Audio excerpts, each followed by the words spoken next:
Right breaking news చూస్తున్నాం. సంక్రాంతి వేళ గాలిపటం సరదా ప్రాణాలు తీస్తోంది. వరుసగా జరుగుతున్న ఘటనల్లో ఇప్పటివరకు 5గురు మృతి చెందారు. ఆనందంగా గడుపుకోవాల్సిన పండుగ వేళ ఆయా కుటుంబాల్లో విషాదం నింపాయి. సంక్రాంతి పండుగ సందర్భంగా గాలిపటాలు ఎగరవేస్తూ భవనాల మీద నుంచి పడ్డ 2 చనిపోయారు. విద్యుత్ షాక్ 3, మాంజా తగిలి ఆర్మీ జవాన్ మృతి చెందాడు. గడిచిన 2 రోజుల్లో వరుస ఘటనల్లో 5గురు బలి కావడం విషాదం నింపింది. తల్లిదండ్రుల పర్యవేక్షణలో పిల్లలు గాలిపటం ఎగరవేయాలని పోలీసులు సూచిస్తున్నారు. బిల్డింగ్లపై కాకుండా మైదాన ప్రాంతాల్లో గాలిపటం ఎగరవేయాలంటున్నారు. మాంజాధారం అమ్మినా వినియోగించినా కఠిన చర్యలు తప్పవని హెచ్చరిస్తున్నారు.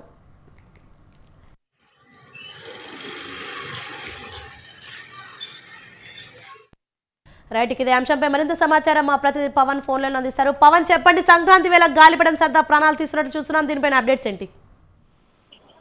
సంక్రాంతి వేళ గాలిపటం సరదా ప్రాణాలపైకి వస్తుంది. అయితే గడిచిన 2 రోజుల్లో ఇప్పటి వరకు 5గురు చనిపోయారు. అయితే 3 మాత్రము విద్యుత్ షాక్ గురై చనిపోగా ఒక ఆర్మీ జవాన్ మాత్రం చైనా మాంజాకు ఆ వాహనంపై వెళ్తుండగా చైనా మాంజా గొంతుకు తిగడంతో అతను ఆసుపత్రిలో చికిత్స పొందుతూ మృతి చెందారు. మరొక వ్యక్తి ఆ బిల్డింగ్ పై నుంచి కూడా కింద పడి చనిపోయిన పరిస్థితి కూడా కనిపిస్తుంది.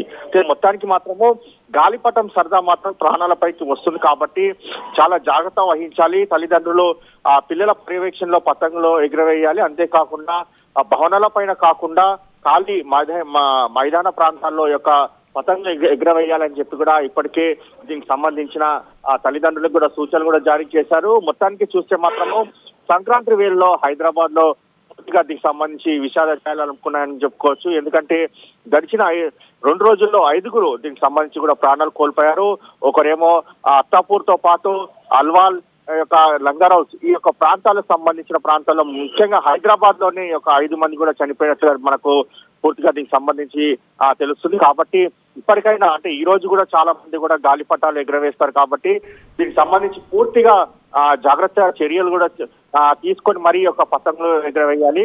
మరోవైపు చూస్తే మాత్రము చైనాకు సంబంధించిన మాంజాలు అమ్మితే మాత్రం వారిపైన కఠిన చర్యలు తీసుకుంటామని చెప్పి కూడా ఇప్పటికే పోలీసులు కూడా హెచ్చరికలు కూడా జారీ చేశారు. కొన్ని చోట్ల పోలీసులకు తెలియకుండా చైనా మాంజా కూడా అమ్ముతున్నారు కాబట్టి వారిపైన కూడా చర్యలు తీసుకుంటామని చెప్పి కూడా పోలీసులు కూడా చాలా కఠినంగా వ్యవహరిస్తున్నారు. Right, thank you Pawan.